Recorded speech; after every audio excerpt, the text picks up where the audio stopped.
우리 이번 주도 우리 시 한 편 같이 읽겠습니다. 이현주 목사님이 쓰신 얼음도 물은 물이지만 이런 시인데 한번 또 낭독해 보겠습니다. 얼음도 물은 물이지만 그걸로는 손도 못 씻고 발도 못 닦고 무엇보다도 얼음은 흐르지를 못한다. 그러니 얼음은 영원히 외로운 실향민인 것이다. 사람도 이와 같으니 아무쪼록 얼어붙지 말 일이다. 따스하게 부드럽게 녹아 흐를 일이다. 같은 물이지만 어떤 상태로 있느냐에 따라 용도가 다를 수밖에 없습니다. 고체 상태인 얼음으로는 씻을 수가 없습니다. 고체 상태인 얼음은 흐르지가 않는 것이지요. 오늘 시에서 얘기하고 있는 것은 규격화되고 형식화되고 편협화되지 말자는 것입니다. 마음도 그냥 좁아질 대로 좁아지고 생각도 꽉 갇혀 있어서 생각하고 말하고 행동하는 것에 다른 사람들을 받아들일 여지도 없고 떠올려서 함께 살 만한 그런 공간도 마련하지 못하는 그런 형식화되고 고정화된 삶을 살지 말자는 것입니다. 그렇게 살면 외롭다는 것입니다. 그렇게 살면 답답하다는 것입니다. 따스한 마음과 겸손한 태도로 말없이 어우러져서 영향력을 줄 수 있는 그런 인생을 살자는 것입니다. 특별히 목사님이 쓰실 때는 우리 신앙인들이 세상에서 그렇게 살기를 원하셨던 것입니다. 같은 사람이지만 다르게 살자는 것입니다. 조금 유연하게, 조금 배려하면서, 좀 넉넉하게, 조금 알뜰하게, 조금 품으면서 그렇게 살자는 것입니다. 세례 요한이 자신을 찾아오는 사두개인들과 바리새인들을 향해서 독소를 날렸습니다. 독사의 자식들아. 엄청난 말이죠. 하나님이 능히 이 돌들로도 아브라함의 자손이 되게 하시리라. 사두개인들과 바리새인들은 지도자들입니다. 성전을 관리하는 자들이고 율법에 정통한 자들이고 자신들의 말로는 하나님과 가장 가까이 있는 자들입니다. 근데 그들이 형식화되고 고정화되고 독선적으로 됐습니다. 백성들을 품으려 하지 않고 정죄하고요. 자기들 것만이 최고인 양 모든 것들을 거부하는 그러한 지도자들이 되었을 때 세례 요한이 질타하는 것이지요. 하나님의 아브라함의 자손이 아니라는 것입니다. 하나님의 백성은 그렇게 살아서는 안 된다는 것입니다. 믿지 않는 사람들과 다른 마음 씀씀이와 다른 삶의 모습을 우리가 보일 수 있어야 되는 것입니다.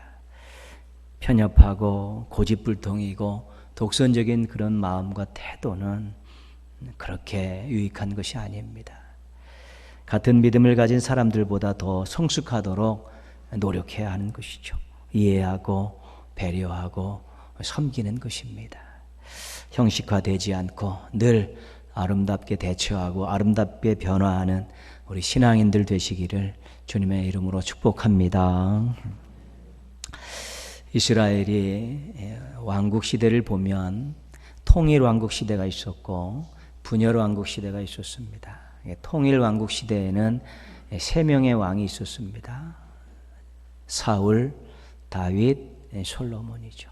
솔로몬 이후에 남과 북으로 나누어졌는데 남쪽에는 20명의 왕이 있었습니다. 다윗의 후손들입니다. 그 역대상하는 이 통일왕국 시대의 3명의 왕과 남왕국 20명의 왕들을 소개하고 있습니다. 특별히 23명의 왕들을 쭉 소개하고 있고 그 역대상하가 거기에 방점을 두고 있는 것입니다. 그런데 이 왕들을 평가할 때 한 가지 중요한 기준이 있었습니다. 그 뭐냐면 성전 중심입니다. 성전 중심으로 통치했던 왕들은 선왕이고 성전 중심으로 통치하지 않았던 왕들은 좀 악한 왕으로 그렇게 평가하고 있습니다. 성전을 거룩하게 하고 성전을 지키고 또 성전의 기능들을 이렇게 활발하게 하는 그런 왕들이 선한 왕이었다라고 그렇게 말씀하고 있습니다. 다윗은 그래서 높이 평가받습니다. 성전을 건축할 마음을 가졌었고 성전 건축에 필요한 모든 것들을 다 준비했기 때문입니다. 솔로몬도 높이 평가되고 있습니다. 성전을 건축했기 때문입니다. 그리고 아사, 여호사밧, 요아스, 요담, 히스기야, 요시야 같은 왕들이 선왕으로 평가를 받는데 이들은 성전을 보수하고 성전의 기능을 활발하게 하고 또 성전이 잘 유지되고 거룩함을 유지하도록 그들이 그런 것들을 잘 관리했던 왕들, 다 선왕으로 그렇게 평가를 받고 있습니다. 그 당시 남왕국 유다의 신앙은 성전 중심의 신앙입니다. 성전 중심의 신앙을 가지고 있을 때 하나님께서 그 왕들을 이끄시고 백성들에게 복을 주신 것입니다. 그래서 하나님이 임재하시는 성전을 거룩하게 유지하고 그 성전 앞에서 참으로 하나님께 도움을 구하고 하나님께 복을 구하고 하나님의 말씀을 듣고 순종하고 살겠다는 그런 왕들과 백성들을 하나님께서 축복하신 그런 시대입니다. 그래서 이 왕들은 공통적으로 어떤 일을 했냐면 우상들을 제거를 했습니다. 성전 중심의 왕들은 대부분 다 우상들을 아주 손을 대서 아주 박살을 납니다. 쓸어버리고요. 척결하려고 노력을 하지요. 왜? 성전 중심의 신앙이었기 때문에 그 하나님 위의 것들을 섬기는 그런 제단들을, 신당들을 용납할 수 없어서 전부 다 우상 숭배에 대해서 철퇴를 내리고 있습니다. 그리고 하나님의 뜻을 받들어서 통치합니다. 그래서 이 성전 중심의 신앙은 하나님 중심의 그런 신앙의 다른 형태입니다. 나중에는 변질이 되어서 건물 중심의 신앙으로 바뀌어버리죠. 예수님 때 와서는 더더욱 그렇습니다. 이 성전 중심의 신앙은 하나님 중심의 신앙인데 이것이 나중에는 건물 중심의 신앙으로 변질되기도 하는 것입니다. 교회와 성전은 다릅니다. 성전은 건물입니다. 하나님께서 임재하시는 그런 상징적인 곳이고요. 또 제사를 드리는 곳입니다. 하나님이 임재하시고 하나님께 제사를 드리기 때문에 그 공간이 거룩한 것입니다. 그래서 거기에 아무나 자격 없는 자가 준비되어 있지 않는 자가 함부로 발을 딛지 못합니다. 그러면 죽임을 당하게 됩니다. 그런 의미의 거룩함입니다. 근데 교회는 공동체입니다. 그리스도를 중심으로 예배하고 봉사하고 교제하고 선교하는 공동체입니다. 하나님의 뜻대로 사는 하나님의 자녀들, 하나님의 백성들의 모임이기 때문에 거룩한 것입니다. 교회 중심으로 사는 것이 아닙니다. 그리스도 중심으로 사는 것입니다. 우리가 교회 중심으로 신앙생활하는 것이 아니라 그리스도 중심으로 신앙생활하는 것입니다. 교회에서는 예배드리고 훈련받고 교제하면서 배우고 감동을 얻는 것입니다. 그리고 그 마음, 그 은혜를 가지고 자신의 삶의 자리에 나아가서 가정에서, 직장에서, 사업장에서, 사회에서 주의 뜻을 이루어드리면서 살아가는 것입니다. 만약에 교회의 모임이 그리스도가 중심이 되지 않는다면 의미가 없습니다. 성경 학원입니다. 그리고 자기 개발의 장이고 사교의 처소로 전락할 수밖에 없습니다. 우리가 나름대로 예배당에 나와서 여러 가지 활동들을 하고 교회 공동체 안에 속해서 또 교제하고 여러 가지 일들을 하는데 그것이 그리스도 중심이 아니고 만약에 인간 중심으로 전락한다면 예배당이고 교회고 그런 큰 의미도 없고 가치도 없습니다. 인간들의 유익을 위해 조직, 인간들의 만족을 위해, 인간들의 즐거움을 위해 그런 존재하는 또 예배당이나 교회 공동체는 의미가 없는 것입니다. 예배당에 우리가 잘 안 나오고 공동체에 소속감이 없이 살면 신앙은 성장하지 않습니다. 늘 퍽퍽하게 살 수밖에 없습니다. 그러나 예배당을 자주 오지만 또 공동체와 잘 어울리지만 그리스도 중심이 아니면 거기도 그렇게 큰 성장은 없고 변화는 없습니다.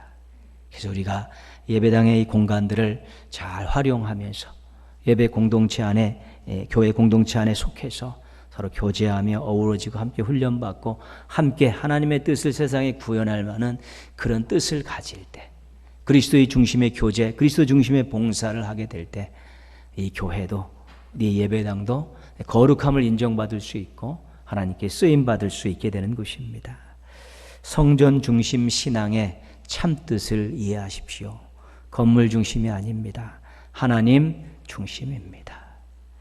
교회 중심 신앙의 참뜻을 잊지 마십시오. 건물 중심이 아닙니다. 그리스도 중심입니다. 중심이 분명한 신앙을 가지고 하나님께 기쁨을 안겨드리는 우리 멋쟁이 신앙인들 되시기를 주님의 이름으로 부탁드리겠습니다. 왕정시대가 끝나고 남왕국 유다가 강대국 바벨론에게 멸망당했습니다. 하나님께서 세우신 나라가 세상 나라에 패배한 것입니다. 다윗 왕조가 몰락했습니다. 20명 다윗의 후손들 솔로몬까지 21명의 그런 왕위를 이어갔었는데 그 다윗 왕조가 몰락했습니다. 하나님께서 주신, 다윗에게 주신 언약이 산산조각이 난 것입니다. 성전이 파괴되었습니다. 영원할 것 같은 하나님의 집이 무너진 것입니다. 그래서 이 나라의 멸망을 당한 이 지도자들과 백성들은 포로로 잡혀가서 충격에 빠졌습니다. 하나님께서 세우신 나라가 무너졌고 하나님께서 세우신 왕조가 몰락했고 하나님의 집이 무너졌습니다. 하나님께서 완전 패배자와 같은 신으로 인식될 수밖에 없습니다. 제사를 드리고 싶은데 성전이 없습니다. 나라를 다시 세우고 자신들을 구원할 지도자도 당장 눈앞에 없습니다. 충격이 절망으로 바뀌는 그런 상황에 놓이게 된 것입니다.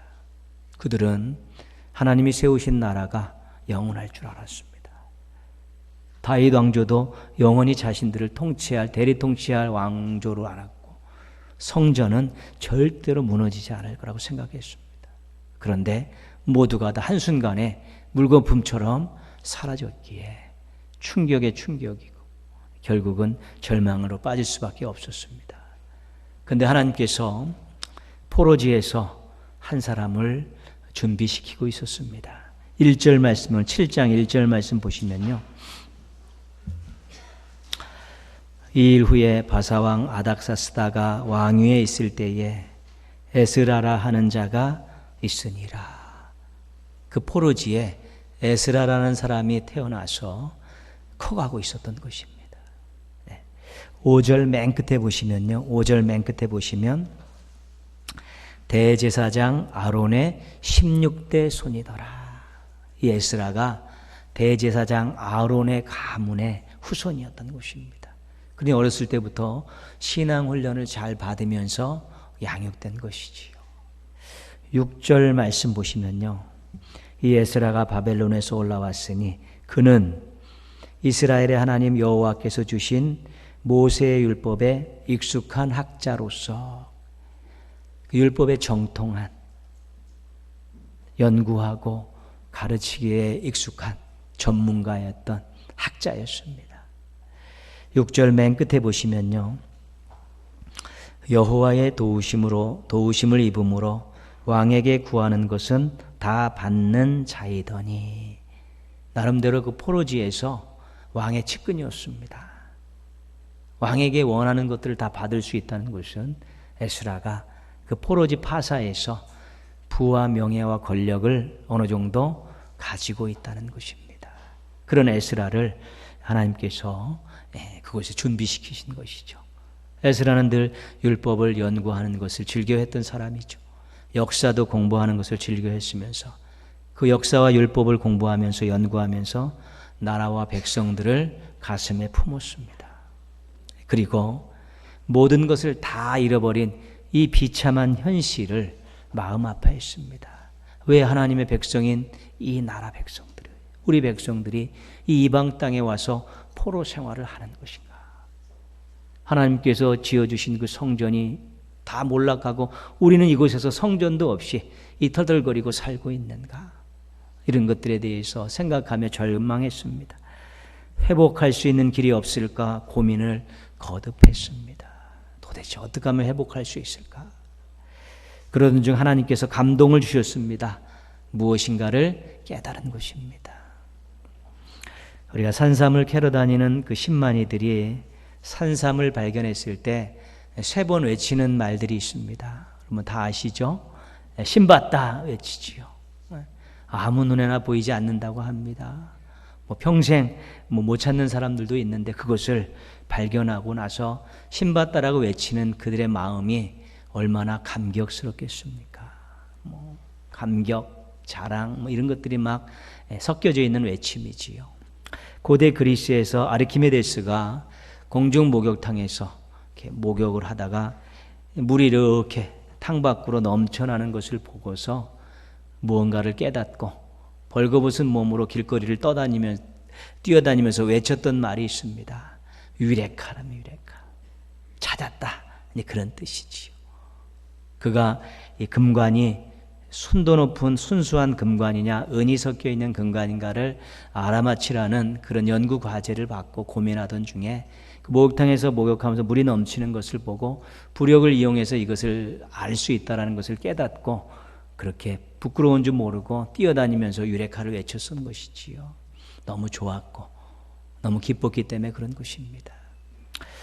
성경과 역사를 연구하던 그 에스라가 하나님의 주신 감동으로 무엇인가를 깨달았습니다. 에스라가 뭐라고 외쳤을까요? 오늘 말씀의 제목입니다. 말씀입니다. 말씀이다. 이 깨달은 것입니다. 그게 에스라의 감격이고 감동입니다. 아마 얼굴이 눈물로 범벅이 됐을지 모릅니다. 목이 터져라 외쳤을지 모릅니다. 너무나 귀한 것을 발견했기 때문입니다. 하나님이 바벨론 신에게 패배한 것이 아니라는 것을 말씀을 통해 알게 되었습니다. 하나님이 패배한 것이 아니라 하나님께서 이 죄를 지은 유다와 백성들을 심판하시려고 나라를 멸망시킨 것이라는 것을 알게 된 것입니다. 하나님께서 세우신 다윗 왕조가 끝난 것이 아니라 다윗의 혈통에서 누군가 구원자를 주실 것이라는 그런 사실을 말씀을 통해 알게 된 것입니다. 다윗과 같은 구원자를 보내주실 것이라는 것을 알게 된 것입니다. 말씀을 통해서 그런 것들을 알게 된 거죠. 이 민족이 살 길은 죄를 회개하고 하나님 앞에 자복하는 길밖에 없다. 이 민족이 앞으로는 고국 땅에 돌아가서 하나님 백성의 정체성을 회복하고 사는 것이 미래를 아름답게 가꾸는 유일한 방법이다. 이 백성이, 이 민족이 다시 잃어버린 것을 찾아 하나님의 영광을 열방에 드러내는 것이 사명이다.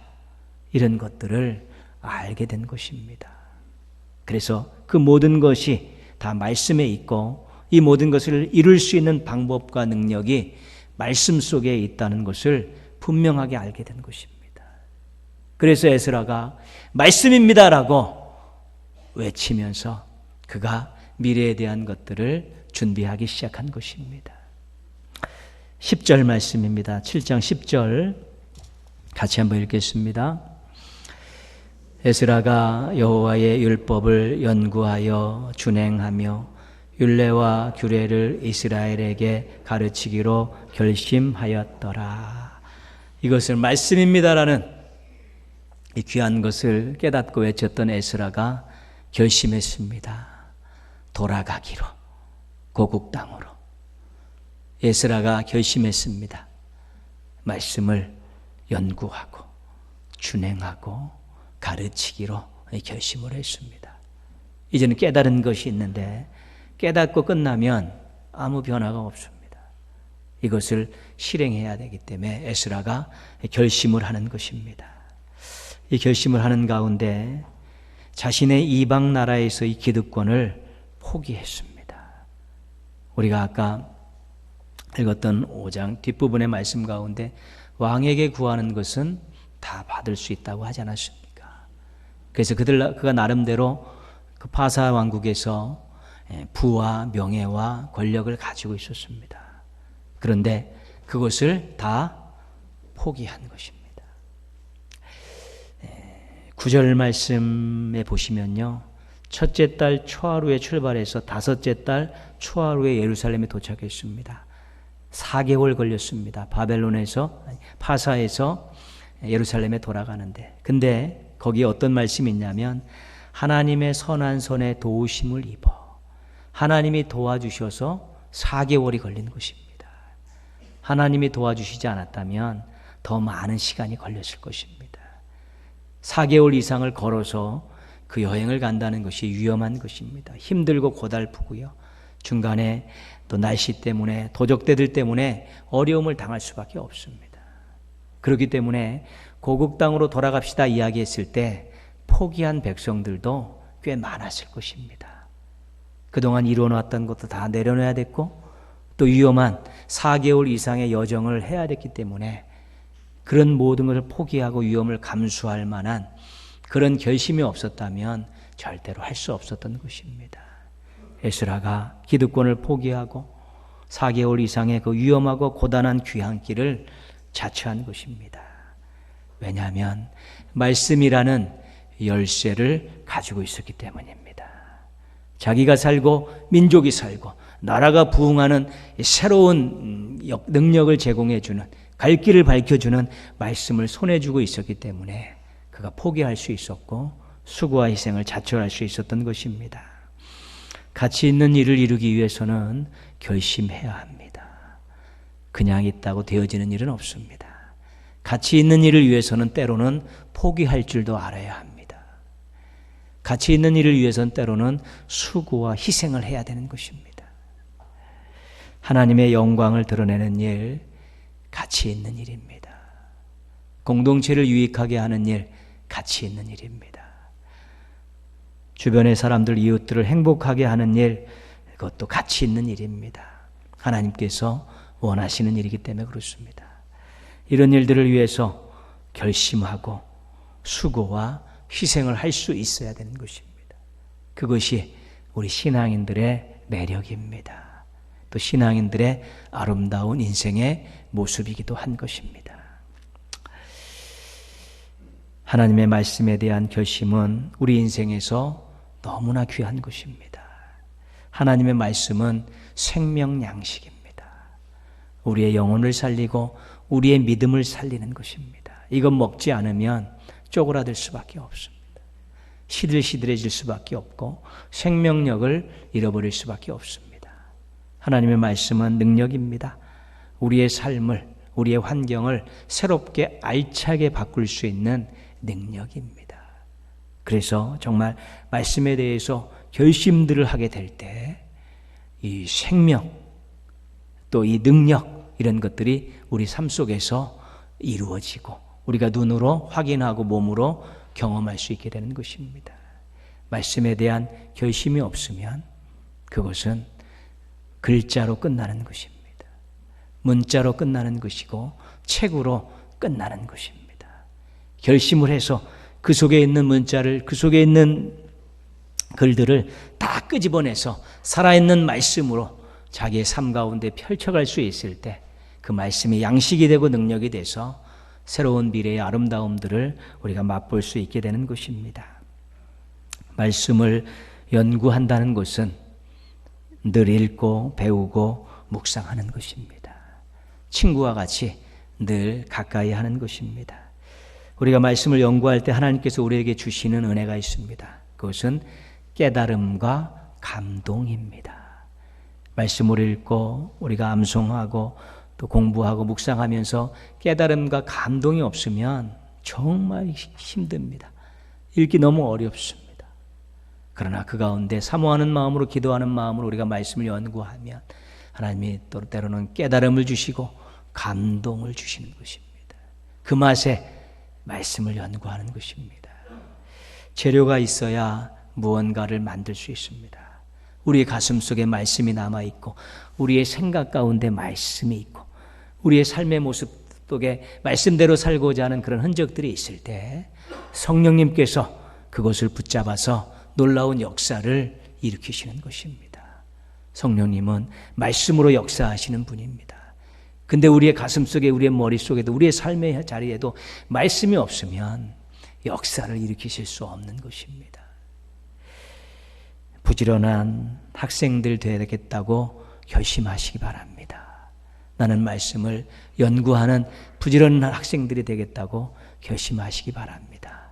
하나님께서 깨달음과 감동이라는 놀라운 은혜를 주실 것입니다. 말씀은 실천할 때 의미가 있습니다.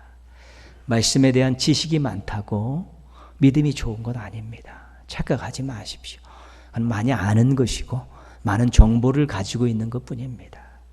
이 말씀이 우리의 생각과 언어와 삶에 영향을 주어야 우리의 믿음이 살아있는 믿음이 되는 것입니다. 말씀 따로 믿음 따로 그렇지 않습니다.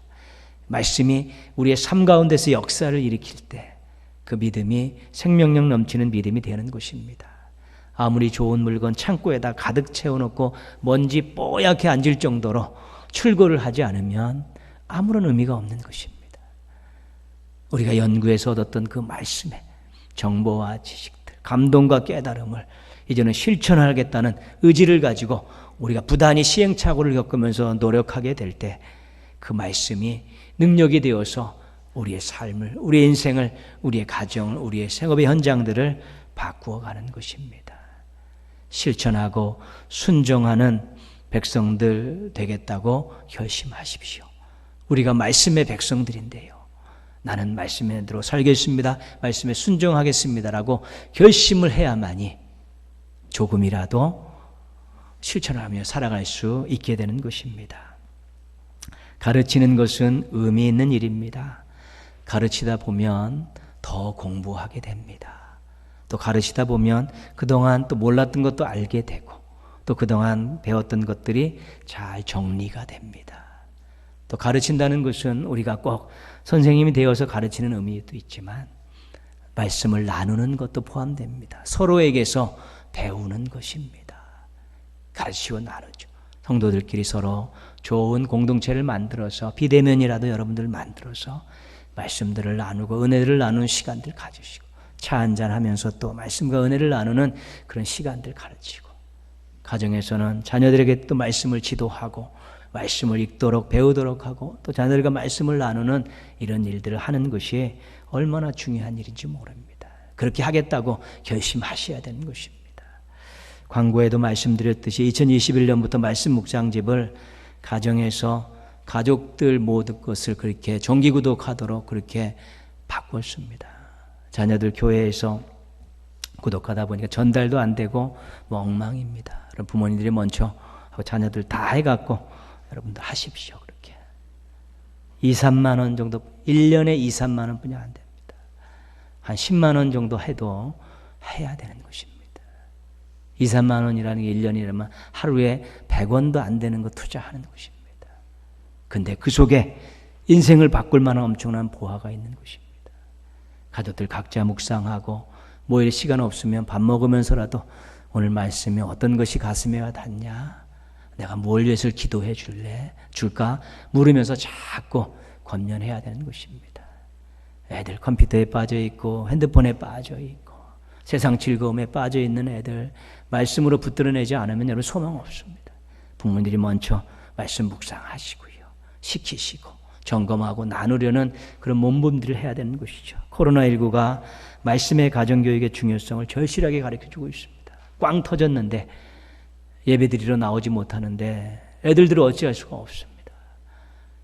교회도 많은 시스템이 준비가 되어 있지 않은데 그냥 방치하면서 예배도 없이 말씀도 없이 그렇게 애들들을 얼마나 오래 방치했는지 모릅니다. 너무 가슴 아픈 일이고 죄송스러운 일이고 그렇습니다. 교회는 총회에서 나온 교재를 구입해서 주일날 열심히 가르치겠습니다. 말씀 묵상지 정기 구독하셔서 가정에서는 말씀으로 아이들 붙들어내려고 노력하십시오. 그래야만이 소망이 있는 것입니다. 제가 앞으로 신방 가면 가족들 말씀 묵상집 확인하겠습니다. 5가정이면 5건이 있어야 되고 2가족이면 2건이 있어야 됩니다. 그거는 제가 철저히 할 것입니다. 만약에 돈이 없어 못 샀다 그러면 제가 사드리겠습니다. 이거 놓치면 앞으로 소망 없습니다. 아무리 좋은 대학을 가고 아무리 좋은 직장을 가져도 말씀을 놓친 인생에게는 기대할 것이 없는 것입니다. 가르치고 나누는 성도들 되겠다고 결심하시길 바랍니다. 앞으로도 우리들은 얼마간 코로나19의 영향 아래서 당분간 살아야 합니다. 신앙의 제약이 있고 답답합니다. 신앙이 형식화되어가는 분위기는 점점 가속화될 것입니다. 자기 만족, 자기 이익, 자기 뜻을 주장하려는 이러한 신앙인들이 점점 많아진다는 것입니다. 유혹이 많고 시험이 많아지고 있습니다. 얼마나 재밌는 것들이 많은지 모릅니다. 세상에. 얼마나 즐거운 것들이 많은지 모릅니다. 집에 앉아 있으면 뭐 해야 될 것들이 얼마나 많아, 즐겨야 될 거 얼마나 많은지 모릅니다. 타협하고 동화하다 보면 새로운 우상 숭배에 빠질 수 있게 되는 것입니다. 건강한 신앙 갖고 싶고 행복한 가정 만들고 싶고 하나님이 기뻐하시는 그런 인생 살고 싶은데 대안이 있습니까? 해결 방안을 가지고 계십니까? 돌파구를 어디서 찾으시겠습니까? 에스라와 같이 깨달으시기 바랍니다. 외치시기 바랍니다. 말씀입니다. 유일한 길입니다. 말씀을 가치 있게 여기고 말씀으로 지혜와 능력을 얻고 말씀 때문에 생명력과 영향력을 발휘하려는 그런 신앙인들이 되어야만이 자신도 행복하고 자녀들의 미래도 보장할 수 있고 가정과 생업에서도 아름다운 일들을 많이 경험할 수 있게 되는 것입니다. 그런 마음을 가지고 우리 한번 같이 외쳐보겠습니다. 말씀입니다. 3번 한번 외치겠습니다. 시작. 말씀입니다. 말씀입니다. 말씀입니다. 깨달음을 가지시고 감동을 가지시고 또 연구하기로, 또 준행하기로, 가르치기로, 나누기로 결심해서 말씀 때문에 행복한 인생들, 복된 가정들 이루시기를 주님의 이름으로 축원합니다. 기도하겠습니다.